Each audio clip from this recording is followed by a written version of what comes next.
ඔයා හිතනවා නම් පුද්ගල සම්බන්ධතාවයක් හින්දා නැත්නම් මොනවාම හරි සම්බන්ධයක් හින්දා ඔයාගේ ප්‍රශ්නෙට උත්තරේ බාහිර පරිසරයේ පුද්ගලයෙක්ගෙන් හරි බාහිර පරිසරයේ පුද්ගලයෙක්ගේ ඕනෑපාකම් වෙනස් කරලා ඔයාගේ ප්‍රශ්නෙට උත්තරේ හොයාගන්න ඔයා හිතනවා නම් ඒක අදම අතහැරගන්න. ඒ කියන්නේ අපේ ප්‍රශ්න වලට උත්තර අපි හොයන්නේ බාහිර පරිසරයෙන් නම් අපිට ඒකට ලැබෙන විසඳුම සර්ව සාධාරණීකරණය කරගන්න බැහැ. ඒ කියන්නේ අපි බාහිර පරිසරයෙන් බාහිර පුද්ගලයෙක්ගෙන් උත්තරයක් හොයන්න ගියොත් එහෙම එකෙන් වෙන්නේ ඒ මනුස්සයාගේ ඕනෑපාකම් අපි අපිට ඕන විදිහට වෙනස් කරගන්න හදන එක. ඒක කවදාකවත් මේ ස්වභාව ධර්මය පිළිගන්නේ නැහැ. ඒක හින්දා හොඳට මතක තියාගන්න.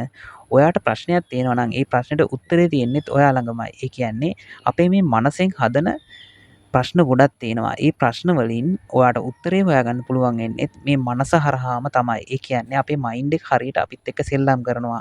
ඒ සෙල්ලම හරියට කරගන්න බැරි වුණොත් අපි හරියට ඒක ප්ලේ කරන්න දන්නේ නැත්නම් මේ මයින්ඩ් එක තව තවත් අපිව හිර කරනවා. ඒක හින්දා හොඳට මතක තියාගන්න.